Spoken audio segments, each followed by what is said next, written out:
জয়গুরু আর গান নয়। তাই আমার বিপক্ষ ভাবক যিনি অত্যন্ত জ্ঞানী ও গুণী, তাকে আজকে ভগবানের আসনে বসিয়ে আমি তার ভক্ত হয়ে ভগবানের কাছে কিছু পূর্ব জিজ্ঞাসা। সত্য তেতা দাপর কলি, সত্য তেতা দাপর কলি, যুগে যুগে তিনি। এবার ভগবানের কথা যদি একটু আপনাদের সামনে খুলে বলি,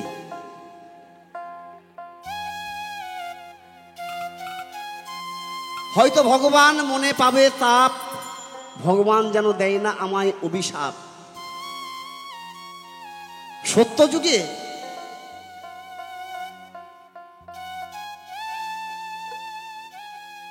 ভগবান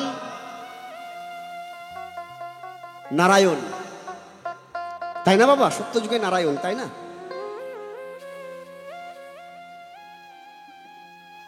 সত্য যুগে নারায়ণ কি করলো?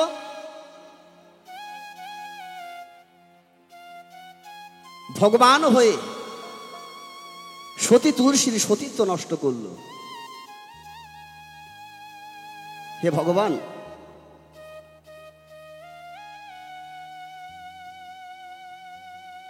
তুমি নিজে সতীত্ব নষ্ট করে আমার এই জীবকে তুমি কি শিক্ষা দিলে? আমার এই জীব তোমার কাছে কি শিক্ষা পেল? তুমি সুন্দরভাবে একটু খুলে বলো।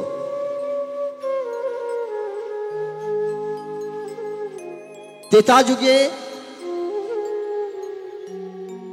পূর্ণ ব্রহ্ম রামচন্দ্র ভগবান, ভগবানের জন্ম হলো কি করে? না তো চারি অংশে ভগবানের জন্ম।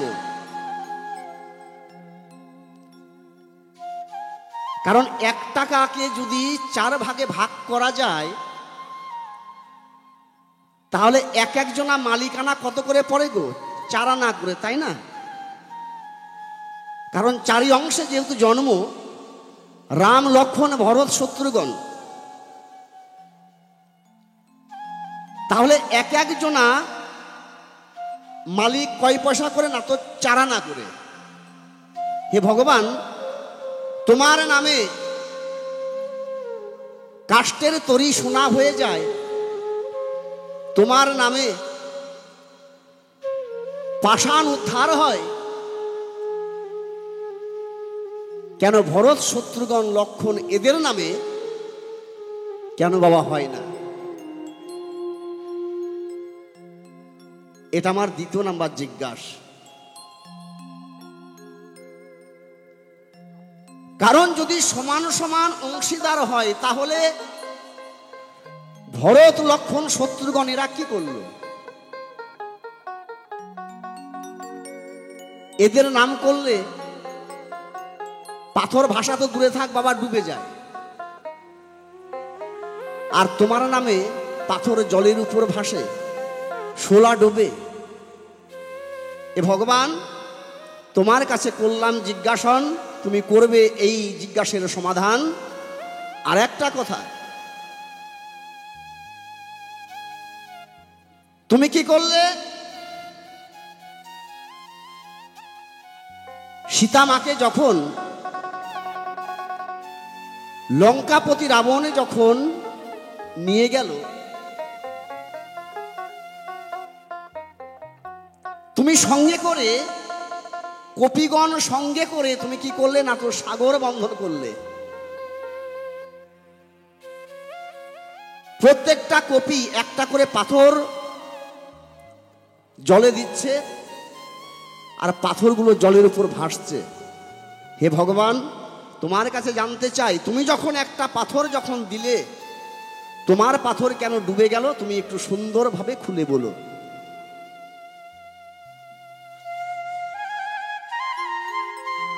তাই সুরছন্দে গাইবে একটি গান, আর ভগবানের কাছে আরো কিছু কথা করব জিজ্ঞাসন। জয় গুরু জয়।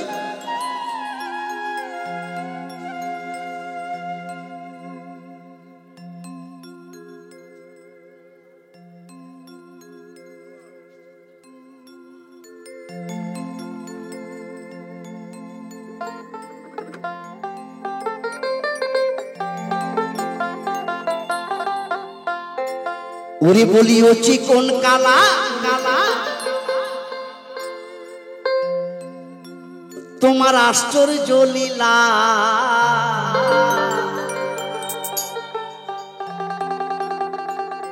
তুমি নামের গুণে জলের উপরে ভাসাইলা শিলা। কারণ তোমার নামের এত গুণ, এত মহিমা, তোমার নামের এত গুণ, এত জোর তোমার নামের। তাহলে প্রত্যেকটা কপি যখন পাথর যখন জলে দিল, সুন্দরভাবে একটা রাস্তা তৈরি হচ্ছে। আর তুমি যখন একটা পাথর যখন জলে দিলে, তোমার পাথর ডুবে গেল। এ কি করে হলো? তুমি সুন্দর একটু খুলে বলো। তুমি নামের গুণে জলের উপরে ভাসাইলা শিলা, নামের গুণে জলের উপরে ভাসাইলা শিলা। বলি ও চিকন কালা, তোমার আশ্চর্য লীলা, ও চিকন কালা, তোমার আশ্চর্য লীলা। নামের গুণে জলের উপরে ভাসাইলা শিলা, তুমি নামের গুণে জলের উপরে ভাসাইলা শিলা। হরি বল হরি বল হরি বল হরি বল।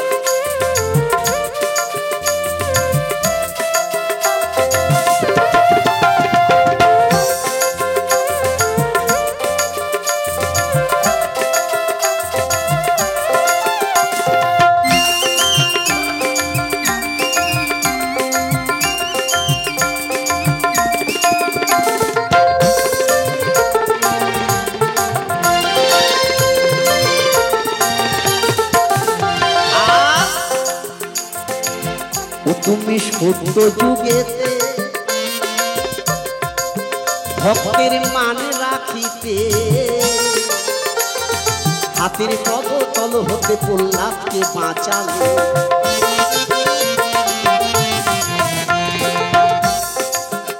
তুমি সত্য যুগেতে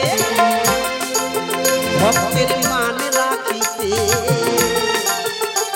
ওই হাতের পদতল হতে প্রহ্লাদকে বাঁচালে। ধরলে নরসিংহ রূপ, চিরে হিরণ্যেরই রূপ, ধরলে নরসিংহ রূপ, ও চিরে হিরণ্যেরই রূপ। এমনি ভাবে যুগে যুগে করিলে লীলা। ও চিকন কালা, তোমার আশ্চর্য লীলা, ও চিকন কালা, তোমার আশ্চর্য লীলা। নামের গুণে জলের উপরে ভাসাইলা শিলা, তুমি নামের গুণে জলের উপরে ভাসাইলা শিলা।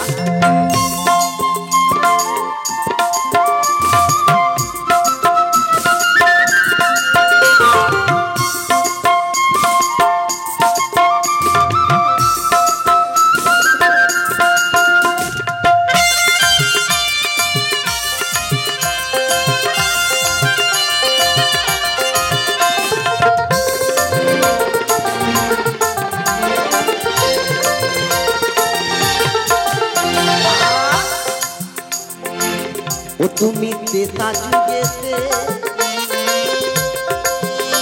দশরথের ঘরেতে, তাই চারি অংশে জন্ম নিলে রামের রূপেতে।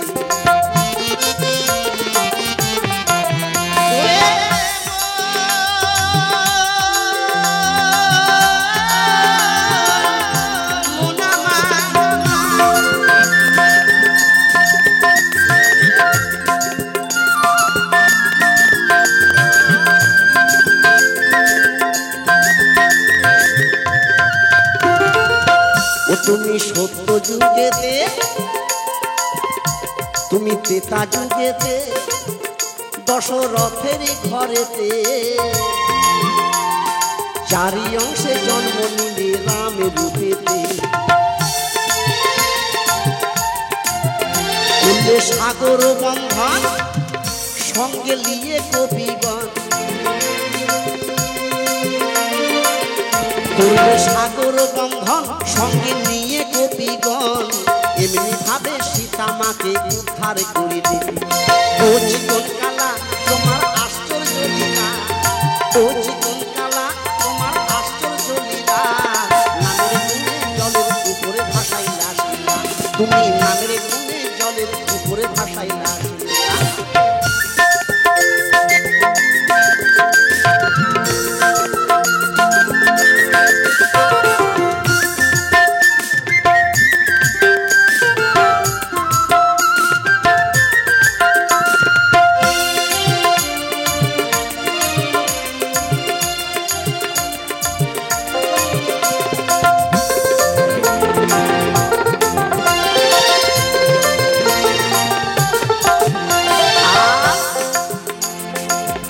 তুমি কাপড় যুগেতে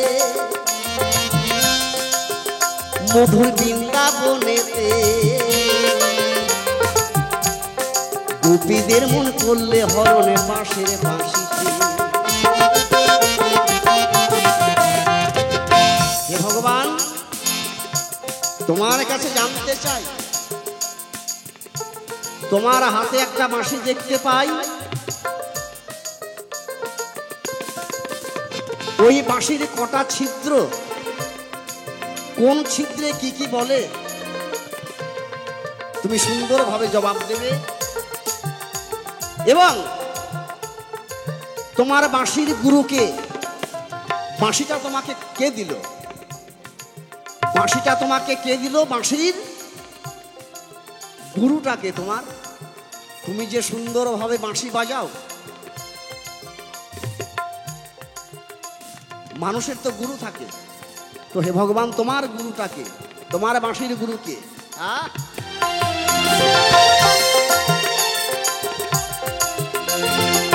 তোমার কাছে আর একটা কথা জানতে ও গো চাই সুন্দর ভাবে জবাব দেবে এই ধর্ম সভায় বাঁশির মাথায় একটাই আমি মকর মাছের মাথা দেখতে পাই হে ভগবান তোমার বাঁশির মাথায় একটা মাছের মাথা দেখা যায় তোমাকে জানতে চাই তোমার কাছে জানতে চাই ওই বাঁশির মাথা কোথা থেকে এলো আর ওই মাথা কোথায় ছিল কেনই তোমার বাঁশির মাথাতে ওই মাছের মাথা লাগানো থাকবে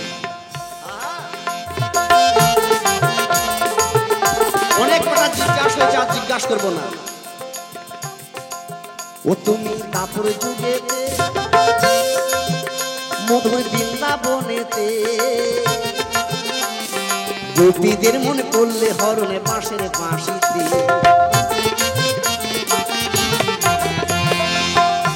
বলিও গো শ্যামরাই ধরলে রাধা রানীর পায় বলি তো গো শ্যামরাই ধরলে রাধা রানীর পায় এমনি ভাবে যুগে যুগে করিলে লীলা বলি ও চিকন কালা তোমার আশ্চর্য লীলা ও চিকন কালা তোমার আশ্চর্য লীলা নামের গুণে জলের উপরে ভাসাইলা শিলা তুমি নামের গুণে জলের উপরে ভাসাইলা শিলা নিতাই গৌর প্রেমানন্দে হরি বল হরি বল হরি বল হরি বল হরি বল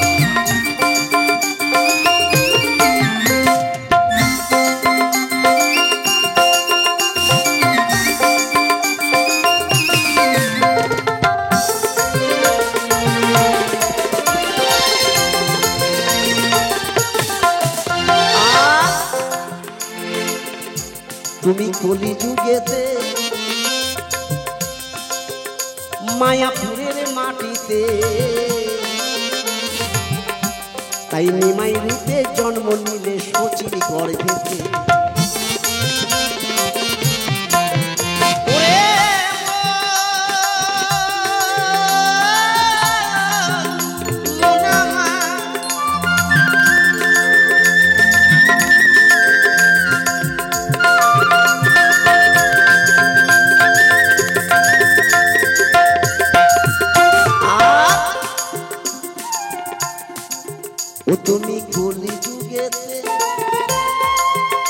মায়াপুরের মাটিতে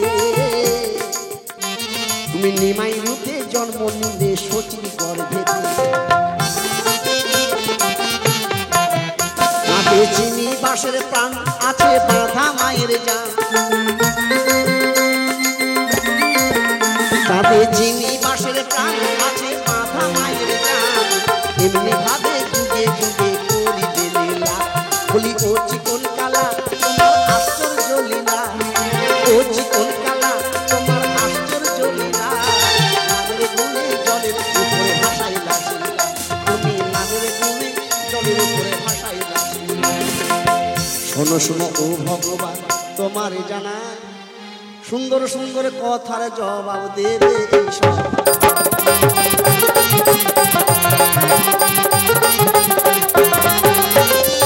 চারি অংশে জন্ম তোমার গো, জানে সর্বজনে। কেন তোমার নামে কেন তরি সোনার তরি, কাষ্টের তরি সোনা হয় তুমি বলবে এই স্বভাবে।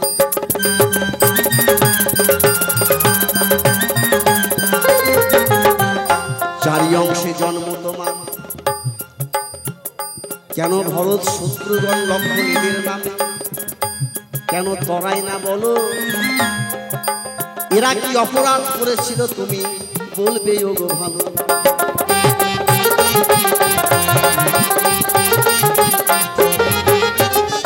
তারপর যুগে তুমি ওগো আমার শ্রীকৃষ্ণ কানাই, তোমার হাতে একটা মোহন বাঁশি আমি দেখি বারে পাই।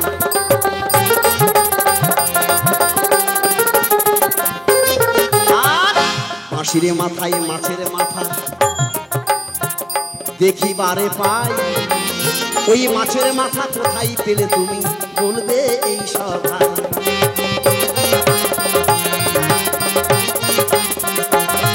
তোমার বাঁশির গুরুকে আমি জানতে চাই, তুমি এই মোহনে বাঁশি কোথায় পেলে বলবে এই সভায়।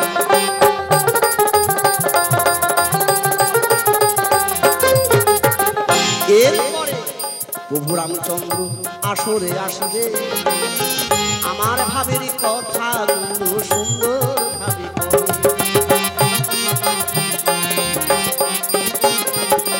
আমি তো আর বেশি কিছু বলবো না, বলবো না, ছেড়ে দিয়ে যাবো আমার প্রথম আলোচনা। এরপরে প্রভু রাম আসরে আসবে, আমার ভাবের কথা সুন্দর ভাবে বলে। আমি তো বেশি কিছু বলবো না, বলবো না, ছেড়ে দিয়ে যেতে চাই আমার কাব্য আলোচনা। এই পর্যন্ত পরীক্ষান্ত রাধাকান্তর শরীর চাঁদ বদনে প্রেমানন্দে একবার বলুন হরি বল, হরি বল, হরি বল, হরি বল, হরি বল। জিজ্ঞাসা করে গেছে গান বাদ দিয়েও, মুখেও যা জিজ্ঞাসা করেছে তার উত্তর দিতে গেলে 3 ঘন্টা সময়ের প্রয়োজন আছে। অত উত্তর আমি দিতে পারবো না, আর সব কথা আমি জানিও না। কারণ এই কমিটি, বিশেষ করে আমাদের কমলদা, এই চালাকি করে বায়না করছে এই শুভ হালদারকে, আর আমার সাথে দিছে আসরটা, বুঝলেন? তো আমি একা তো গান করতে আসিনি, উনিও আসছে, উনিও 2-1 কথা বলবে না, কি বলেন আপনারা? হ্যাঁ,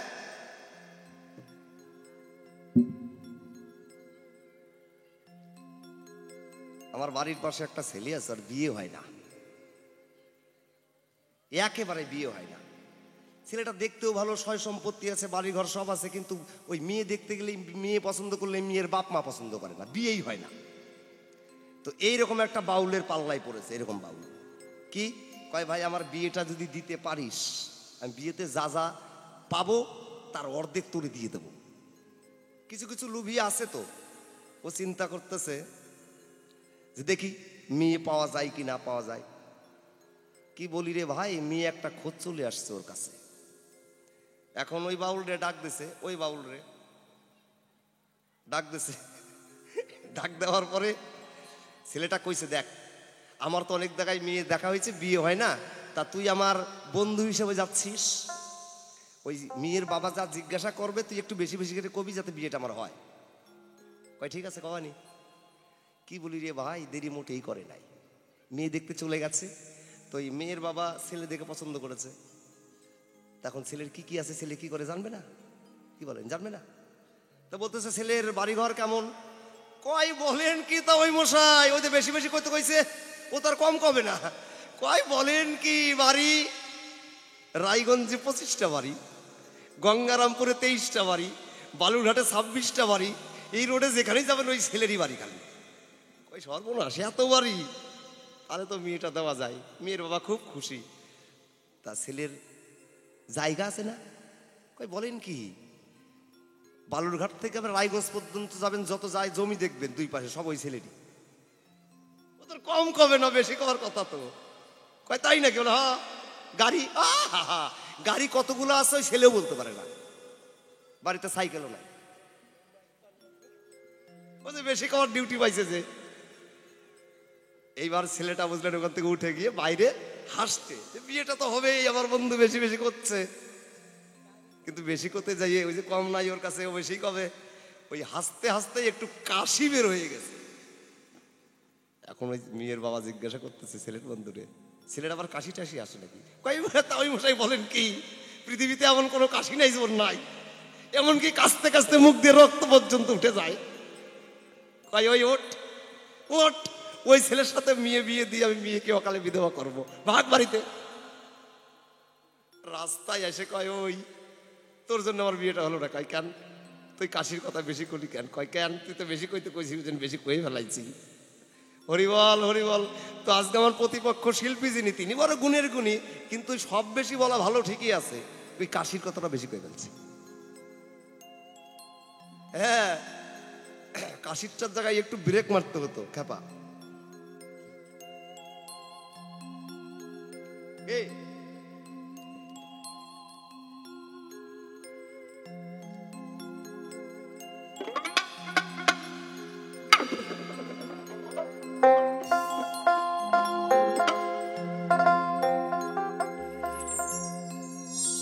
ওরে হরি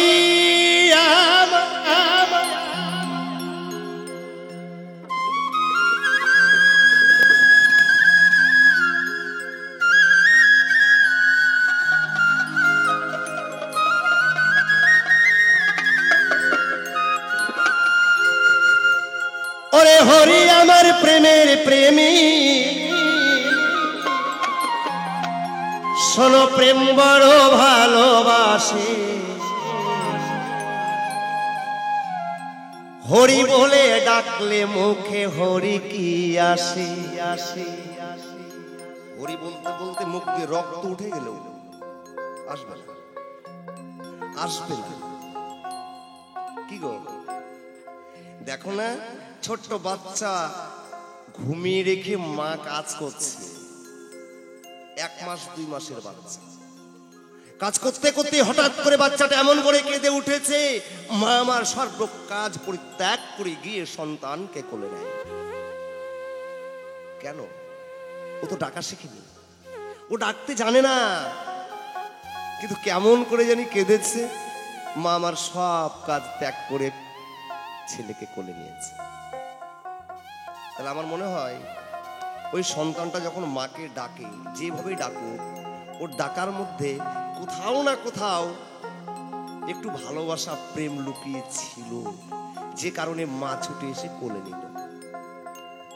তাই গোবিন্দকে ডাকতে গেলে একটু প্রেম ভালোবাসার দরকার আছে, নইলে মুখ দিয়ে রক্ত উঠে গেলেও ডাকতে ডাকতে তার কৃপা হবে না, হতে পারে না। তাই তো এখানে পদকর্তা বললেন,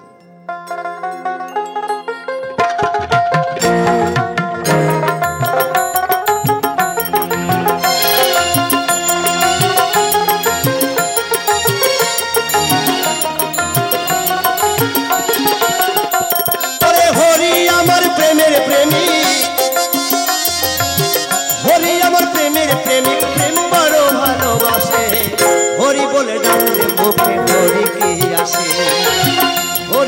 ডাকলে মুখে হরি কি আসে।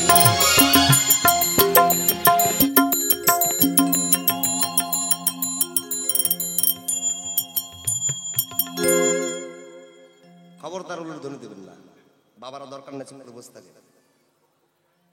হ্যাঁ হ্যাঁ, আমরা গান গাইতে আসছি, উলুর ধ্বনি দিলেও গাওয়া লাগবে, হরির ধ্বনি দিলেও গাওয়া লাগবে, না দিলেও গাইতে হবে, তাই তাই না? আপনারা ঠান্ডার মধ্যে কেন কষ্ট করবেন? দরকার নাই। তবে আমি শুনেছি হরি কথাই কৃষ্ণ কথাই যায় গিয়ে হরির ধ্বনি বা উলুর ধ্বনি দেয় না, তারা নাকি পরজন্মে বোবা হয়। আমি শোনা কথা, এখন ভালো চাইলে দাও, নালে না দাও।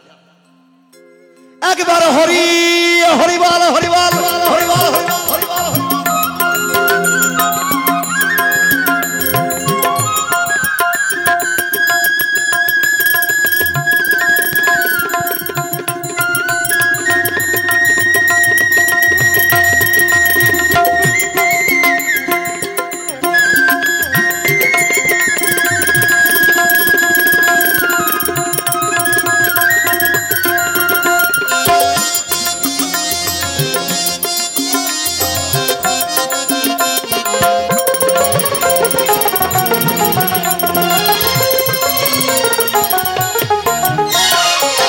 হরির সঙ্গে কি সম্বন্ধ জানো কি তার ভালো মন্দ?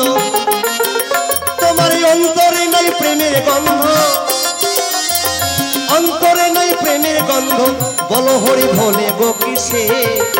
হরি বলে ডাকলে মুখে হরি কি আসে? হরি বলে ডাকলে মুখে হরি কি আসে? সত্য যুগের কথা একটি বলে গেছে ভাই, সংক্ষেপে জবাব দেব, মিথ্যা কথা নয়। প্রাণী গোবিন্দ তিনি কারণ ছাড়া কোনো কাজ করেন। সত্য যুগে মৎস্য অবতার আমরা জানি ভাই, ভগবানের 10টি অবতারের মধ্যে মৎস্য, কুর্ম, বরাহ, নরসিংহ সত্য যুগের অবতার। বামন আমরা নিশ্চয়ই জানি, ইনি মৎস্য অবতারে বাবা ঋষিদের আর বেদ উদ্ধার করে। কুর্ম অবতারে এই ধরাকে রেখেছিল বলে তো আর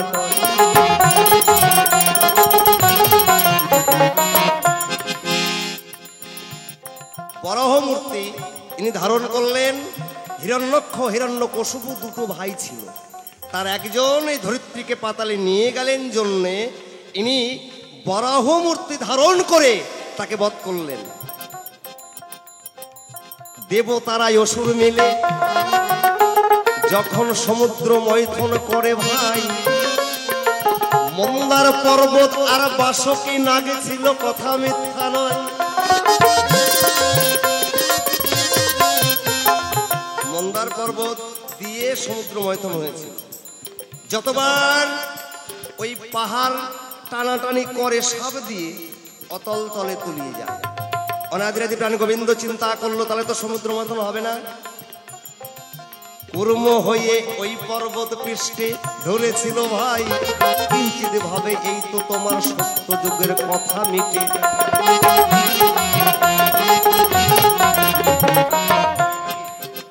কুর্ম অবতারে ওই পর্বতকে পৃষ্ঠ ধারণ করলেন। আর আমরা জানি নরসিংহ মূর্তি ধারণ করে কি করেছিল, সকলেই জানি, প্রহ্লাদকে রক্ষা করলেন।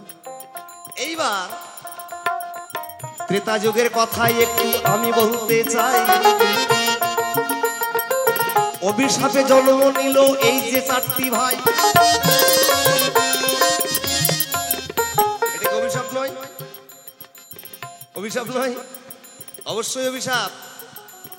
কারণ সিন্ধুমণি যখন দেখো প্রাণে মারা গেল, রাজা দশরথ অমনি দেখো অন্ধমণির কাছে গেল। বললো যা আমি যে রকম পুত্র শোক পেলাম, পাবি না মাপ দেব অভিশাপ। রাজা দশরথ তুইও এমনি ভাবে এই পুত্রের জ্বালা অনুভব করবি। রাজা তখন ওই জায়গাতে হেসে দিল ভাই, আমার ঘরে কোনো কিন্তু সন্তান গো নাই।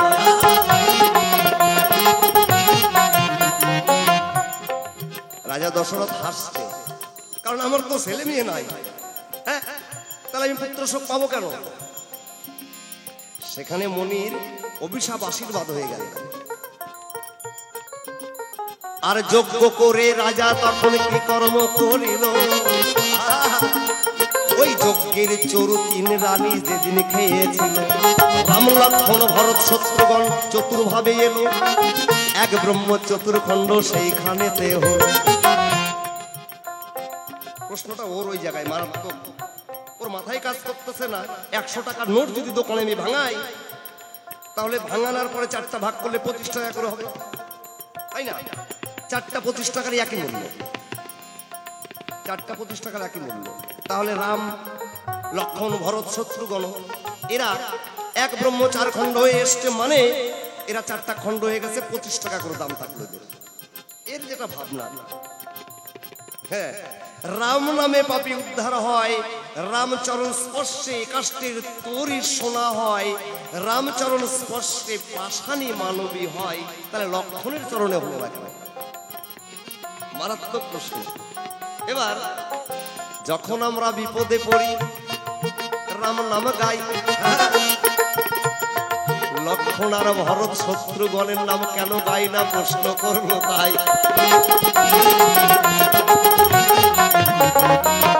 মাথায় বুদ্ধি আছে তো? কই, আমরা যখন বিপদে পড়ি, যখন পাপ করি, তখন রাম নাম জপ করি, ভরত রাম জপ করি, কি করি? করি। শত্রুগণের নাম কই? কই। এর প্রশ্নটা হয়ে যায়। বাবা, সুন্দর কথা।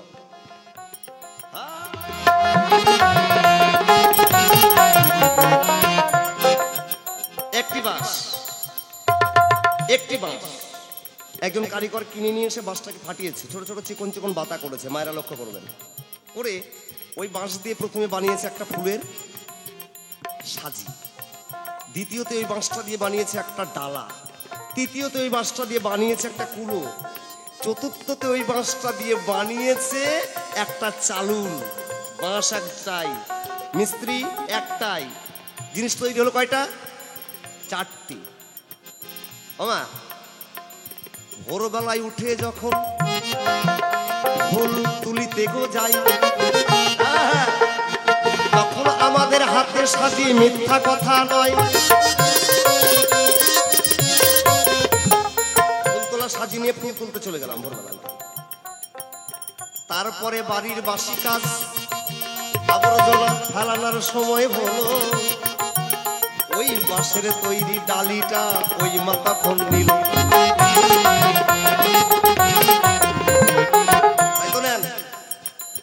তারপরে যখন ঝাড়ার সময় বটে আসে, ওই কুলো নিয়ে ঝাড়াঝাড়ি করে বলি তোমার পাশে।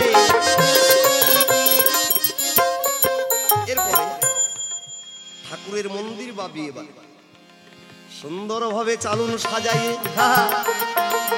আমরা বিয়ে বাড়িতে যাই। পূজা মন্দিরে চালুনের দরকার, মিথ্যা কথা নয়।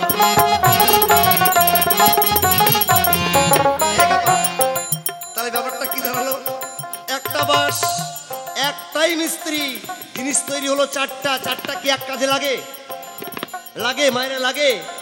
4টা বস্তু কি এক কাজে লাগে? লাগে না। 4টা 4 কাজের জন্য তৈরি হয়েছে। বাঁশ একটাই, বাতা একটাই, কারিগর একটাই। রাম লক্ষ্মণ ভরত শত্রুগণ, বাঁশ একটাই, বস্তু হয়েছে 4টি, 4 কাজে লাগে। রাম যখন বনবাসে গেল ওরে ভাই, রাম সীতার চরণ সেবা করা লক্ষ্মণের কাজটা ছিল তাই। হ্যাঁ, খড়ম নিয়ে ভরত দেখো সিংহাসনে যে রাখিবে, ওই বাদার নামের দোহাই দিয়ে রাজ্য চালাইবে। হরিবল হরিবল হরিবল। তাহলে এখানে ব্যাপারটা কি দাঁড়ালো? এই 4টি বস্তু 4টি কাজের জন্য। 4টা বস্তু দিয়ে একটা কাজ হয় না। বন্ধু, তুমি একটু চিন্তা করো তো, আমার ঘরে একটা প্রকাণ্ড প্রদীপ জ্বালিয়েছি, আরো প্রদীপ জ্বালানোর দরকার 50টা। আমার কাছে কোনো দেশালাই নেই, আচ্ছা, ওই প্রদীপ থেকে যদি আর 50টা প্রদীপ আমি জ্বালাই, যে প্রদীপ থেকে জ্বালালাম তার আলোটা কতটুকু কমলো? কতটুকু কমবে মায়েরা? ওই প্রদীপের আলোটা কতটুকু কমবে যেখান থেকে জ্বালালাম? এক ফোঁটাও কমবে না। রাম দেখো পরম ব্রহ্ম পরম পথে ছিল, আলোর মতো এরা তিনজন আবার জ্যোতি হলো। একবার হরিবল হরিবল হরিবল।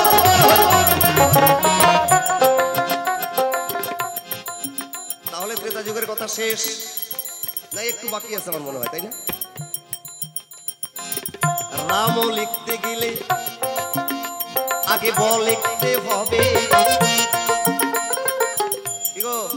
রাম লিখতে গেলে আগে কি লিখবেন? প্রথম কি লিখবেন? লিখতে হবে একটা ব। ব লিখতে তো রাম হবে না, দিতে হবে মাঝখানে একটা বিন্দু ফোঁটা। ওই বটার ব থাকে না, হয়ে যায় র। এবার দিতে হবে একটা আকার। এবার কি দাঁড়ালো? হ্যাঁ,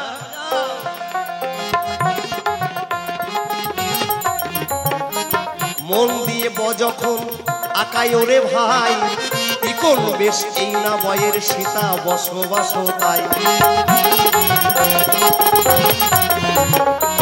ব তখন রাম হবে যখন বিন্দু ফোঁটা দেবে। ওই বিন্দু ফোঁটাই স্বয়ং রামচন্দ্র তুমি বুঝে নেবে। একবার হরি হরি।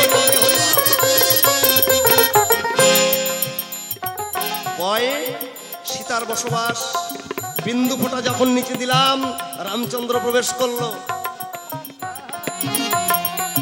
তারপরে ডান দিকে যখন আকারে বটে দে, আকারে আমার ঠাকুর লক্ষণ তোমারে যারা।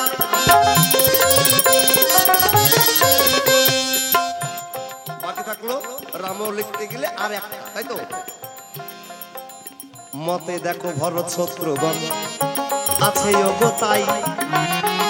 এক রাম নাম উচ্চারণ করলে 5 জনের নাম উচ্চারণ করা হয়। একবার হরি বলো ভাই, হরিবল হরিবল হরিবল হরিবল। কষ্ট করে রাম উচ্চারণ করলেই এর মধ্যে সীতা বাদ যায় না, ভরত বাদ যায় না, লক্ষণ বাদ যায় না, কেউ বাদ যায় না।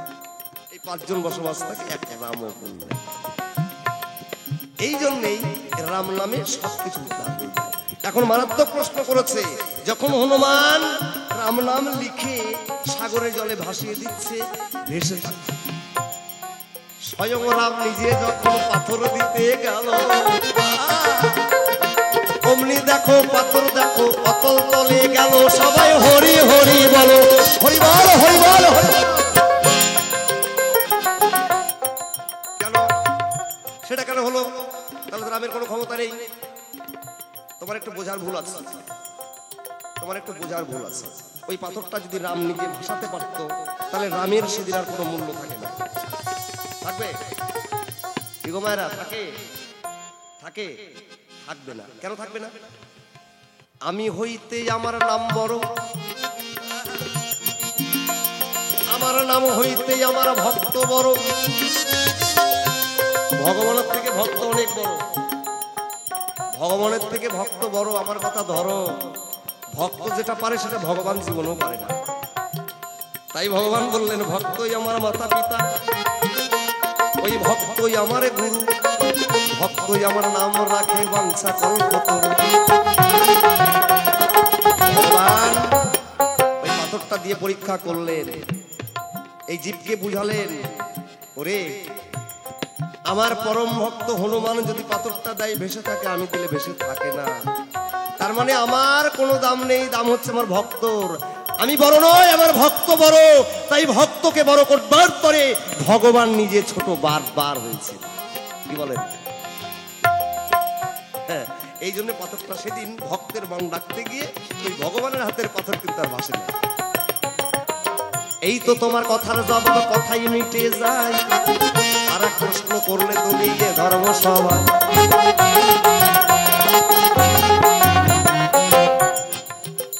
শ্রীমতী রাধারানীর পায়ে রাধে রাধে প্রাণ গোবিন্দ ধরেছিল না? কেন ধরলেন? আবার এই কথাই আমাকে বলতে হয়। শ্রীমতী রাধারানী তিনি হচ্ছে ধনী। তা কিসে ধনী? রাই ধনী। কিসে ধনী? কৃষ্ণ ধনে ধনী, তাই রাই ধনী। কৃষ্ণ ধনে ধনী, তাই রাই ধনী। শ্রীমতী রাধা রানী চাই সেজন্য কৃষ্ণ সুখে সুখী। রাধা রানী কৃষ্ণ দুঃখী হলে সেও তো হয় দুঃখী। তাই একদিন শ্রীমতী রাধা রানী ঘুমিয়ে আছে, অনাদিরাদি প্রাণ গোবিন্দ তাকে মন ভরে দর্শন করছে। তার ললাটে ছিল একটা মণি, রাধারানীর ললাটে একটা মণি। তাকে দর্শন করতে করতে যখন তার মুখমণ্ডলে দর্শন করেছে, চট করে ওই মণি ছিলেন দর্পণের মতো। যখন মণির দিকে চোখ গেছে, কৃষ্ণের প্রতিচ্ছবি দেখতে পাচ্ছে নিজে কৃষ্ণ। এ কি, আমার প্রতিচ্ছবি তো দেখতে ভালো নয়, কিন্তু ভক্তরা আমাকে ভালোবাসে কি পেয়ে? তাহলে ভক্তরা কি পেয়ে ভালোবাসে, কৃষ্ণ চিন্তা করলো আমাকে এটা জানতে হবে। কি করে জানবো? তাহলে সেই ভক্তের আশ্রয় নিতে হবে, ঠিক আছে? নইলে তো আমি জানতে পারবো না যে আমার মধ্যে কি আছে। তাই তো কলিযুগে শ্রীমতী রাধারানীর ভাব কান্তি বিলাস নিয়ে নদিয়ায় গৌর হয়ে এসেছে। শ্রীমতী রাধারানীকে প্রেমের গুরু করেছেন। হ্যাঁ, ইয়াদি খিদ্দ সতী আরাধ্য তস্য খ্যাতক শ্রী রাধিকা, শ্রীকৃষ্ণ নায়ক বসত ব্রজপুরী।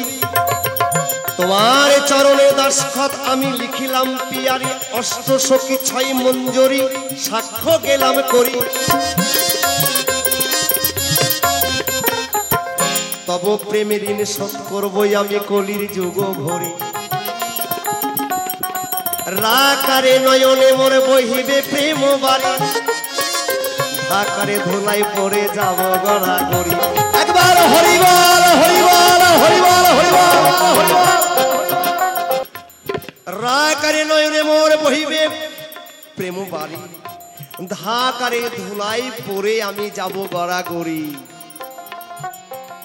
আমি তোমার চরণে দাসখত লিখি পিয়া। পা ধরেছি, হ্যাঁ, এতে কিছু যায় আসে। এইবার কৃষ্ণের শুনে বাসি ভক্তগণ হয় উদাসী।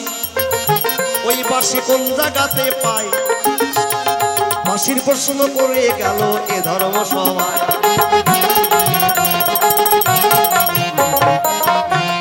চিন্তা করেন, এত প্রশ্ন করে, হ্যাঁ,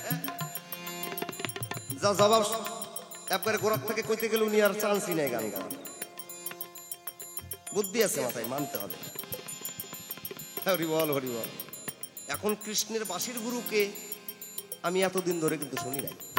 আমি কার নাম কব বল? কারণ গুরু ছাড়া এ জগতে কোন কর্ম যে হবে না, আর গুরু ভিন্ন এ জগতে মুক্তি যে পাবে না।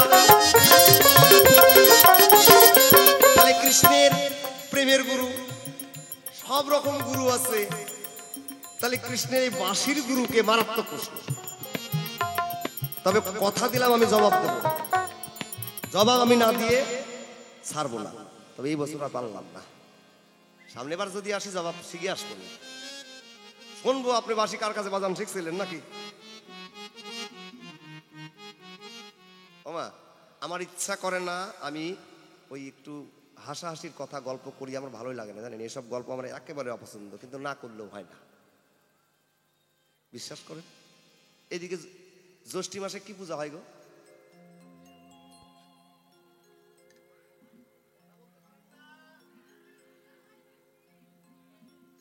জামাই ষষ্ঠী হয়, এদিকে হয়, আমাদের ওদিকেও হয়।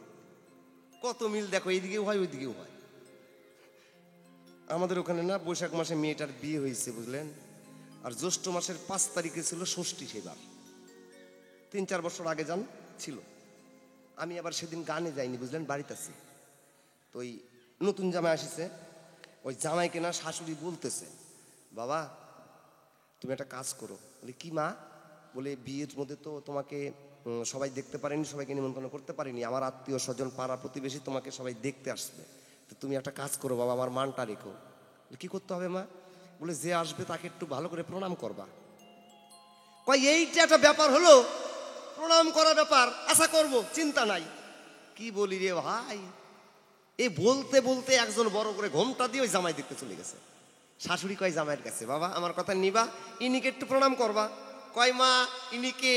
কয় এটাও তোমার শাশুড়ি। কয় এটা আবার কোন শাশুড়ি? কয় এইটা আমার বড় দিদি, তোমার মাসি শাশুড়ি। জামাই চিন্তা করতেছে মাসুর শাশুড়িকে প্রণাম করতে হবে, তাহলে একটু বড় করেই করি। একদম মাটিতে শুয়ে পড়ছে, শুয়ে পড়ে কি বলবো রে ভাই, দু পা জড়ায় যখন প্রণাম জানাই, বেটা যেই দাঁড়াইছে মাটির মধ্যে ভালো জামা প্যান্ট পরে শুয়ে পড়লে কি হবে, গোটা গায়ে মাটি ভরে গেছে, ঝাড়তেছে। এই ঝাড়াঝাড়ি শেষ না হতে আর একজন ঘোমটা দিয়ে আসছে, মা ইনিকে? কয় এটাও তোমার শাশুড়ি। কয় এটা কোন শাশুড়ি? কয় এটা কাকি শাশুড়ি।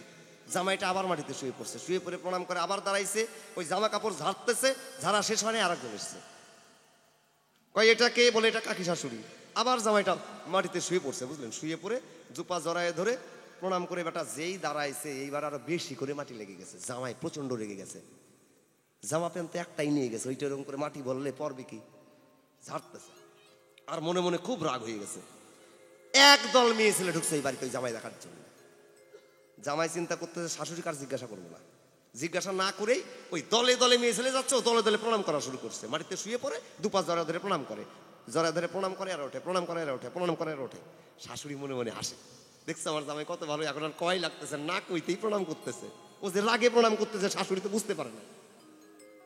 এইবার কি বলি, ঘটনা একটা ঘটে গেছে বলি আপনাদের কাছে। উঁচু লম্বা একটা মেয়ে ওর দিক দিয়ে যায় ধেয়ে, জামাই করে নাই দেরি, মাটিতে শুয়ে পড়ছে তাড়াতাড়ি। শুয়ে যখন পড়লো অমনি জুপা জড়ায় ধরলো। শাশুড়ি পিছন দিক থেকে করে মানা, ওকে প্রণাম করতে হবে না। কয় কেন? আমি প্রণাম করা শুরু করছি, আমি প্রণাম করবো না মানে? কয় না না, ওকে প্রণাম করো না। কয় কেন? কয় ওইটা তোমার শালিক। কয় না না না, প্রণাম যখন করা শুরু করছে আমি কোনো শালিক বাদ দেবো না।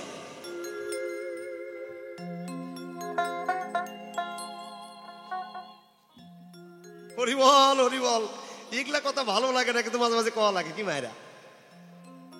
তো আজকে আমার বিপক্ষের গায়ক প্রশ্ন করা শুরু করছে, বাদ দেওয়ার মধ্যে নাই, বুঝতে পারতেছেন তো, বাদ দেবেন না। এবার যাও।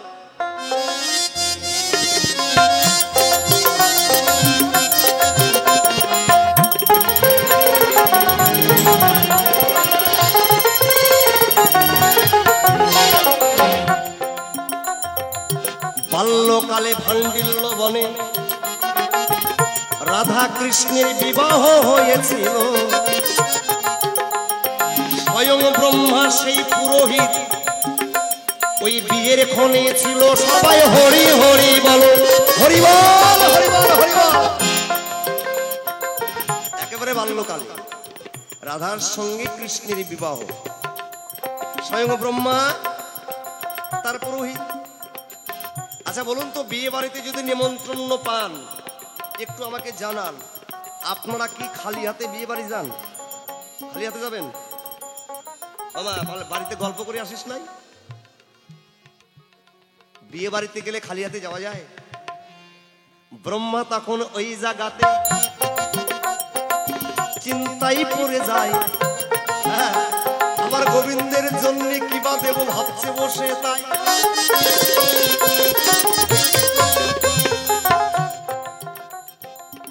ছোট একটা বাঁশি নিয়ে গোবিন্দের হাতে দিল।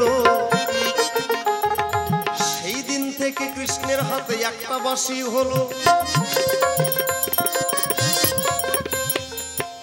এক্ষুনি ভক্তরা ধরে বসবে, এক্ষুনি কবে। অনেকে ভাবতেছে কি ব্যাপার, বাঁশি তো ওখান থেকে আসে নাই। আমি যে করছি বাবার, আমি দলিল ছাড়া করছি না, ভেস্টের জায়গায় বাড়ি না। কৃষ্ণের হাতে বাঁশি তো আর একটা না, কয়টা বাঁশি? কয়টা? প্রশ্ন করাই ঠিক হয় নাই, এই জন্য জবাবটা আমি দিতে পারলাম না। মাইক ফোন দাও। কোন বাঁশির কয়টা ছিদ্র, প্রশ্ন ভালো করে করা চাই, নইলে কিন্তু উত্তর দেওয়ার কোনো উপায় নাই।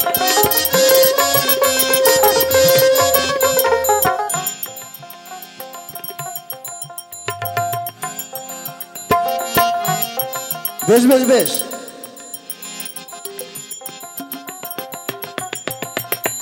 আমরা বাঁশি সম্বন্ধে কি বুঝি গো? কখনো মদন, কখনো বেনু, কখনো মোহন। কখনো কখনো মোহন বাঁশি হয়, কখনো বেনু হয়, আবার কখনো বাঁশি হয়, তাই না? তাই কোন কোন বাঁশির কি বা কর্ম তোমারই কাছে জানতে চাই, সুন্দরভাবে জবাব দেবে এই ধর্ম সভায়।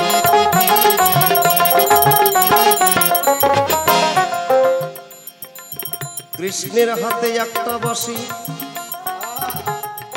আর বেনু যাহার নাম, ওই বেনু শুনে ধেনু গনে যখন বলে যে ও জান,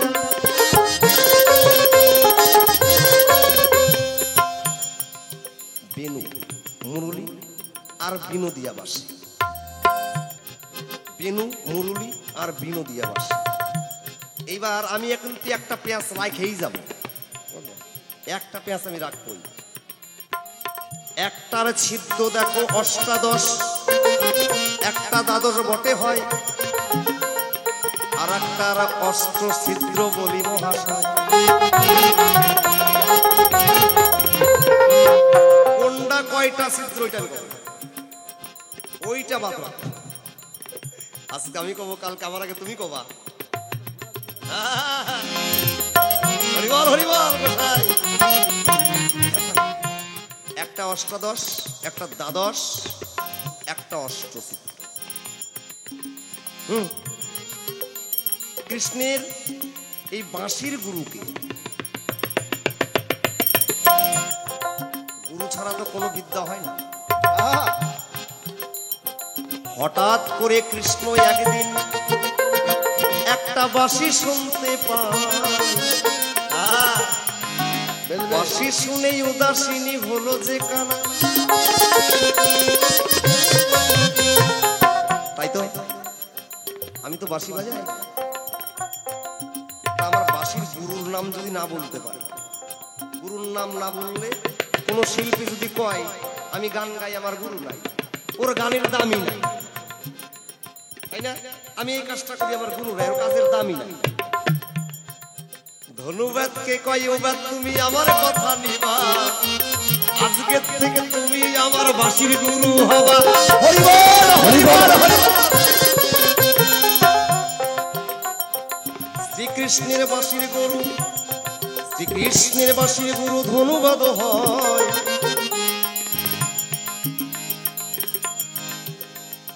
এই তো তোমার কথার জবাবে কথাই মিটে যায়।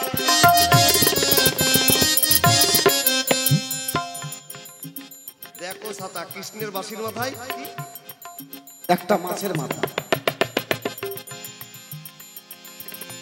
ওই যে বলছিলাম প্রণাম করা শুরু করছি, কারো বাদ দেবো না, ও তো কম কবে না। আমরা জানি অনাদিরাদি প্রাণ গোবিন্দ অষ্টম গর্ভে যখন কারাগারে এলেন, তারপরে পিতা তাকে একটা ঝাঁকাই করে যখন ওই জলটা পার হয়, তখন কিন্তু কৃষ্ণ পড়ে গিয়েছিল। কৃষ্ণ পড়ে গেলেন ওই জলের মধ্যে। কৃষ্ণ যখন জলের মধ্যে পড়ে গেল ভাই, আরে বসুদেব ওই জায়গাতে অবাক হইয়া যায়। তখন কৃষ্ণ খুঁজতেছে, জল তো ভাটির দিকে যাচ্ছে, খুঁজতে খুঁজতে খুঁজতে খুঁজতে ভাটির দিকেই যাচ্ছে বসুদেব। হঠাৎ করে দৈববাণী হলো, বসুদেব তুমি কি হারিয়েছো? কৃষ্ণ হারিয়েছো, ও ভাটির দিকে পাবা না। ভাটিতে খোঁজ করলে কৃষ্ণ পাওয়া যায় না। কৃষ্ণ যদি জলে পড়েই যায়, আমার কথা নেবে, তুমি উজান দিকে কৃষ্ণ খোঁজ করো। বাবা, কৃষ্ণ ভাটিতে পাওয়া যায় না। ইতিমধ্যেই কৃষ্ণকে গঙ্গা জড়িয়ে ধরেছে। প্রভু, গঙ্গাকে কৃষ্ণ বলছে, হে গঙ্গা, আজ তুমি আমায় ছেড়ে দাও, তোমার মনোবাঞ্ছা পূর্ণ করব, আমি একা না, যুগলে। আজ আমার পিতা আমায় খুঁজছে। মকর বাহিনী গঙ্গায় ওই জায়গায় করে করে নাই আর দেরি, ওই মকর মাসের মাথাটা ভাই ছিল তাড়াতাড়ি। মাথা ছিঁড়ে বাঁশির সঙ্গে লাগাইয়া দিল, স্মৃতি ভবে কৃষ্ণই আমার বাঁশির সঙ্গে রাখিল।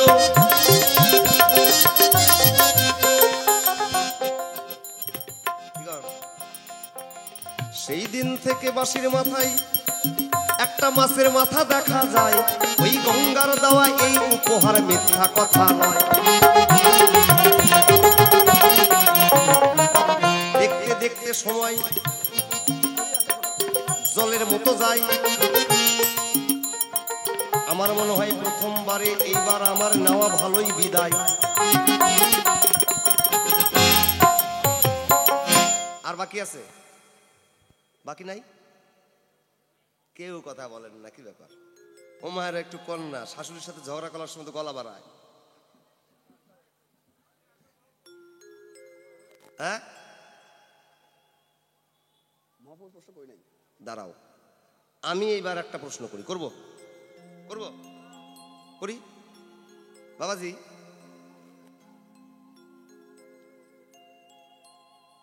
মনে কিছু করবেন না, একদম বাস্তব কথা কই, কব। আমার বাবা যেদিন পরলোক গমন করলেন, আমরা কিন্তু কল্প কটা ভাই, বেশি না, অল্প কয়টা আর কি, কব না কয়টা। হ্যাঁ, তো সবগুলোর ডাক দিলাম, একবারে সত্যি ঘটনা। ডাক দেওয়ার পরে একদিন, 2 দিন, 3 দিন করতে করতে যখন 11 দিন পার হয়ে যায়, ব্রাহ্মণ মশাই এসে কয়, ভাই এদিকে আয়। করি নাই দেরি, গেলাম তাড়াতাড়ি। কয় ঘাটের পারে চ। কেন? কয় চুল কাটা কাটা লাগবে। আমরা 3টা ভাই ছিলাম, ওই 3 ভাইরে ডাক দিল, চুল কাটতে হবে। আমি বললাম আমি বাউল গান গাই, আমি চুল কাটতে পারবো না। কয় না, বাবা মারা গেছে, চুল কাটতেই হবে। এইবার আমি আমার বোনদের দিদির ডাক দিলাম, চল চুল কাটতে হবে। পুরোহিত করে মানা, আমি এদের চুল কাটা যাবে না। সর্বনাশ। কেন? একই মায়ের গর্ভে ছিলাম, এক বাবা মার রক্ত আমাদের শরীরে, একই স্তন পান করেছি। আমি চুল কাটবো, আমার দিদি চুল কাটবে না। কারণটা কি? কি বলি রে ভাই? ওই পুরোহিত আমার সাথে তর্ক না করে টাইনে নিয়ে যে চুলগুলো কেটে ফেলে দিল। আমার প্রশ্ন, ওই বাবার শ্রাদ্ধে তুমি চুল কাটলা, তোমার বড় দিদি কাটবে না কেন? প্রশ্ন করতে পারি তো? কি মায়েরা চুল কাটেন? কাটেন? কাটেন না? বাবার সম্পত্তি ভাগ নেন না? নেন। ওইটা ছাড়বো না, ওইটা নেবে। কয়েকদিন পরে কি বলি আপনাদের দ্বারে বোন এসে তখন বাবার সম্পত্তি দাবি করে। কেন রে, চুল তো কাটলি না, সম্পত্তি নিবি কেন? সম্পত্তি নিয়েই ছাড়ে। আপনারা নেন না? নেন, এদিকে নেন। আমি জানি না, মনে হয় নেন, এদিকেও নেন। তাহলে বাবার সম্পত্তি নেব, বাবার শ্রাদ্ধের সময় চুলটা কাটবো না, কারণটা কি?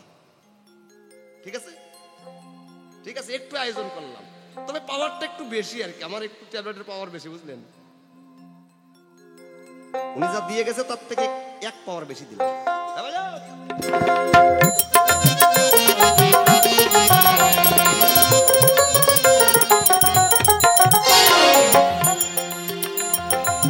সুন্দর ভাবে একটা কথা জিজ্ঞাসা করলো ভাই,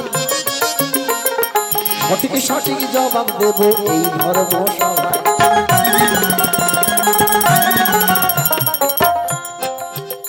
একদিন যোগমায়া যোগেশ্বরী কি কাণ্ড করিল, মনে মনে তার মনে একটা বড় আশা যে জাগিল।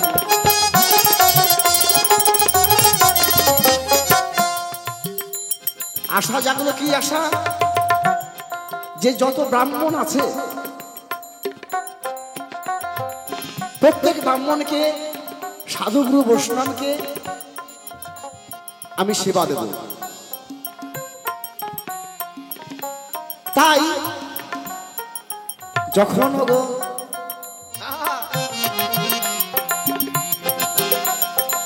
যখন সাধু সেবার আয়োজন করে,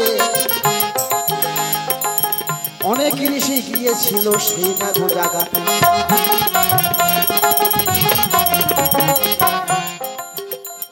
আদ্যা শক্তি মহামায়া করে নায়ার দেবী, তার মাথার কেশ দিয়ে সাধু গুরুর চরণ মুছাই তাড়াতাড়ি।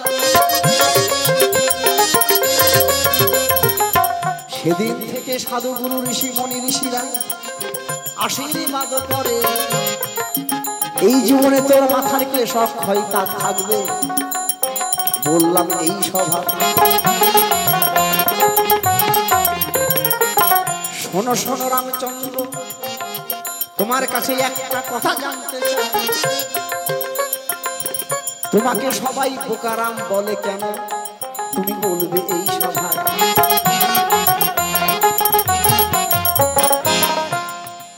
হে প্রভু রামচন্দ্র, তোমাকে সবাই বোকারাম বলে, তাহলে তোমাকে বোকারাম কেন বলবো?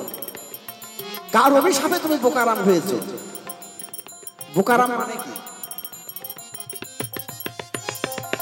এই আসরে সুন্দর করে একটা প্রশ্ন করলাম না, সঠিক সঠিক জবাব দেবে আমার নাম ভগবান।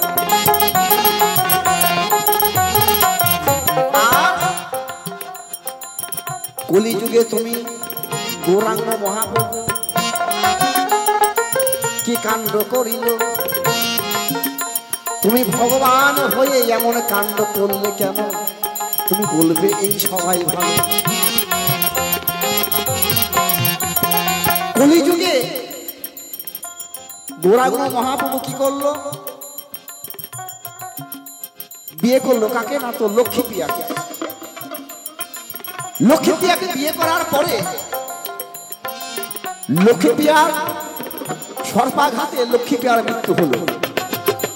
তুমি ভগবান, তুমি বিশ্ব ব্রহ্মাণ্ডের মালিক, তোমার কৃপা ছাড়াই একটা গাছের পাতাও পড়ে না, তাহলে তোমার স্ত্রী কেন সর্পাঘাতে মৃত্যু হবে? তুমি সুন্দরভাবে একটু খুলে বলবে। মানুষের মৃত্যু হতেই পারে। তুমি কি করলে? পুনরায় আবার বিয়ে করলে কাকে না, তো বিষ্ণু প্রিয়াকে। হে ভগবান, তুমি বিষ্ণু প্রিয়াকে বিয়ে করে, তুমি বিষ্ণু প্রিয়াকে বিয়ে করে ঘরে মাকে রেখে, ঘরে স্ত্রীকে রেখে তুমি অন্ধকার রাত্রে তুমি পালিয়ে চলে গেলে কিসের ভয়ে? বউকে মাকে খেতে দেওয়ার ভয়ে? তাহলে তুমি যে চলে গেলে, তোমার কাছ থেকে আমার এই কলির জীব কি শিক্ষা পেল? তুমি সুন্দরভাবে একটু খুলে বলো। কিছু কিছু কথায় আমি করে গেলাম দান, সঠিক সঠিক জবাব দেবে রাম ভগবান।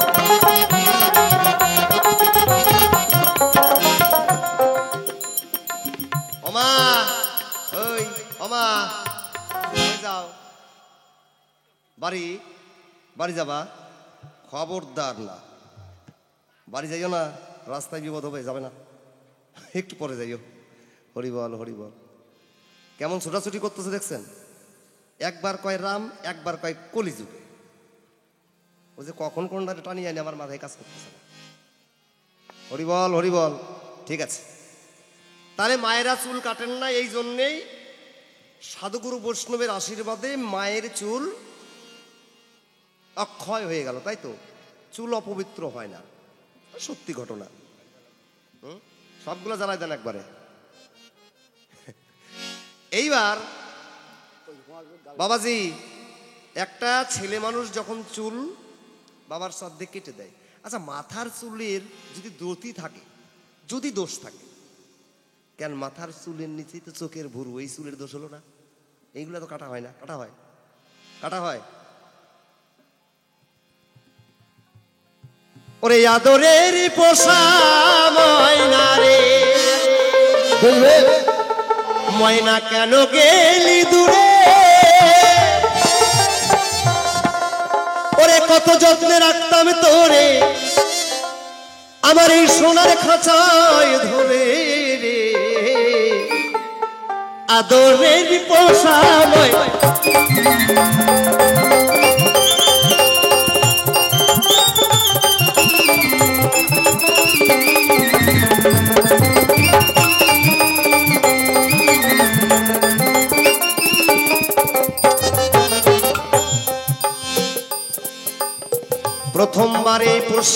আমি জানাই গো তাই, রামকে কেন বোকারাম বলি গো সবাই, রামকে বোকারাম বলে কেন ডাকি আমরা তাই, কোথা থেকে এই বোকা শব্দ এলো আমার ভাই। হ্যাঁ, দারুণ কথা বলেছে, দারুণ কথা।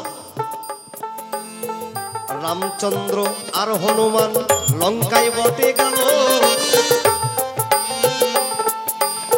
লঙ্কায় গিয়ে রাবণের হাত থেকে যখন সীতা উদ্ধার করে নিয়ে এলো,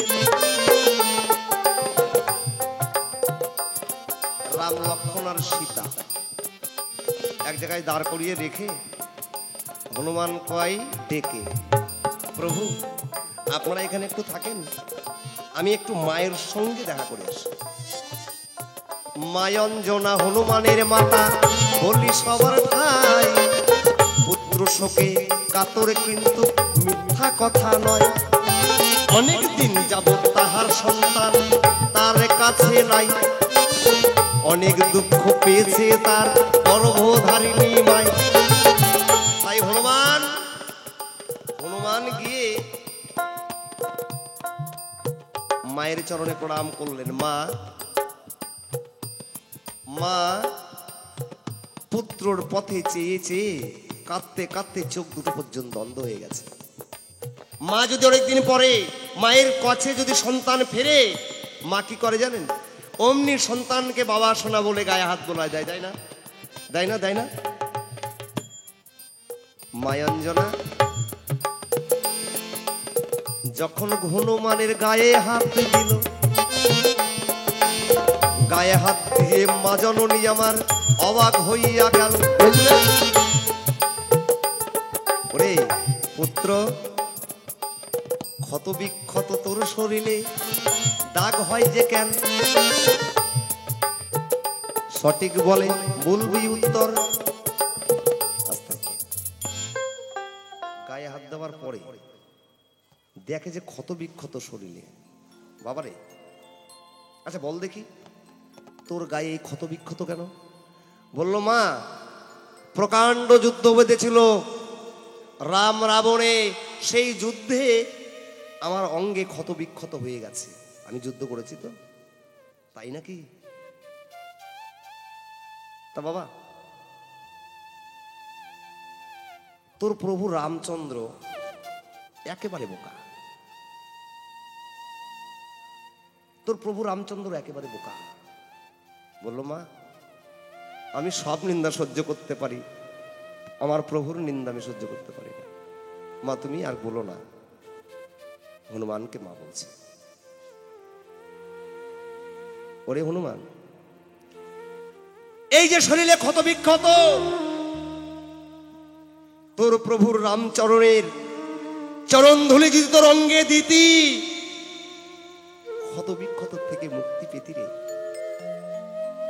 তোর প্রভু রামচন্দ্র বোধহয় তোর শরীরে হাত দেয়নি, তোর অঙ্গ স্পর্শ করেনি, তুইও বোকা, তোর প্রভু রামচন্দ্র বোকা। আজকে তোর পথপানে চেয়ে কাঁদতে কাঁদতে আমি অন্ধ হয়ে গেছি। আজকে যদি রামচরণ ধুলি তোর অঙ্গে থাকতো, সেই চরণ ধুলি আমি আমার অঙ্গে মাখতে পারতাম, আমি অন্ধর থেকে ভালো হয়ে যেতাম, দৃষ্টি ফিরে পেতাম। তাই তোর প্রভু রামচন্দ্র বোকা।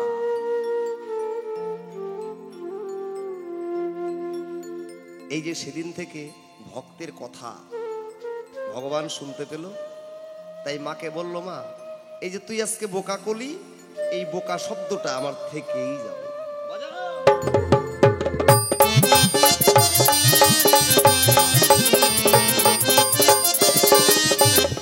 ভক্তের তাই মন রাখিতে ভগবান ছোট হইয়া গেল। রাম থেকে সেদিন থেকে ওই জায়গায় দেখো বোকা রাম হলো।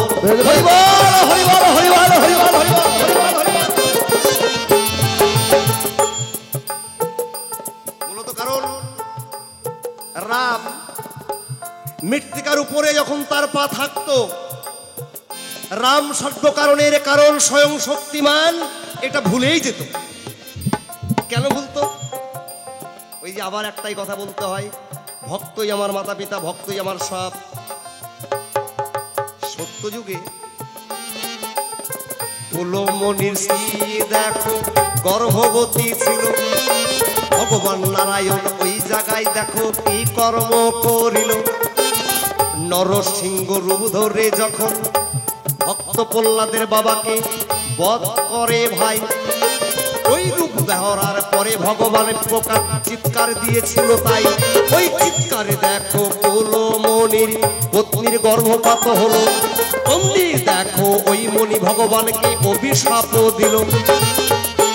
হে ভগবান, তোমার প্রকাণ্ড চিৎকারে আমার শ্রী অন্তর সত্তা তার গর্ভপাত হয়ে গেছে, পাবে না মাপ, আমি দেব অভিশাপ। আগামী যুগে তুমি ভগবান এই মৃত্তিকায় যতক্ষণ পা থাকবে ততক্ষণ তুমি ভুলে যাবে। তাই রামচন্দ্র মৃত্তিকায় যতক্ষণ পা রাখতো উনি ভুলেই যেত আমি ভগবান। ভক্তের কথা তো রাখতে হবে, বারবার ভক্তকে উনি বড় করেছেন। তাই হনুমানের অঙ্গে চরণধুলি দিতে হবে, মনে নেই। এই তো হলো মূল কারণ তোমার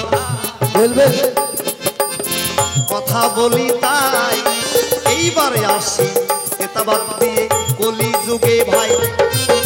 হরিবল হরিবল, আসবো তো, আসবো তো, কি মায়েরা?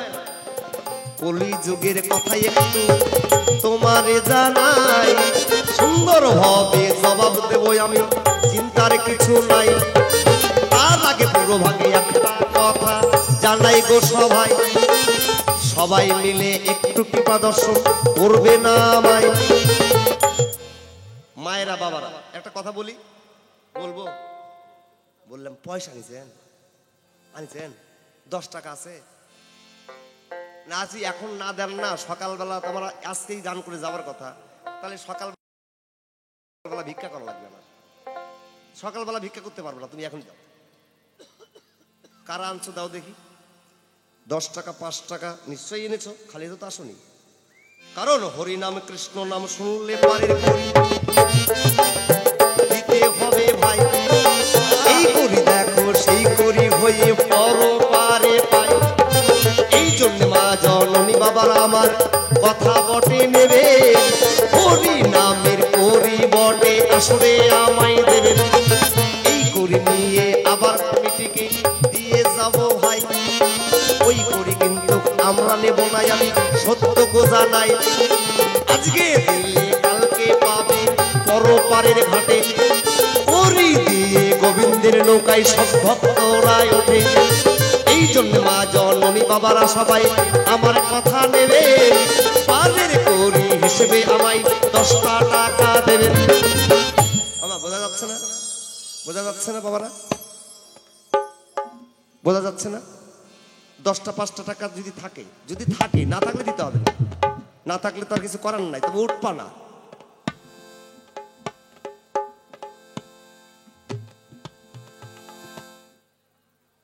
ঠান্ডা একটু কষ্ট করে আসো, কষ্ট না করলে কৃষ্ট মিলরা, আমরা তো আর যাইতে পারবো না। আসো বাবারা, আসো একটু। দাদা ভাইরা কি ব্যাপার? ও ওই যে গানটা গাই নাই ওই জন্য নাকি? ওই গানটা গাই নাই জন্য তোমরা দিবা না নাকি? দেখে ফেলাইছি কইয়া দিমু, এই তো ও গান আমি গাবো না। হরি বল হরি বল। আসো মা, আসো সবাই আসো, আসো তাড়াতাড়ি আসো। ওরে যেই করে দার সেই পুরনো বন মধ্যে শুধু বোঝা, গান করিয়া স্বর্গে গেল হরিশ্চন্দ্র রাজা। মুখে জয় রাধা গোবিন্দ বলে হারাইয়া যায়,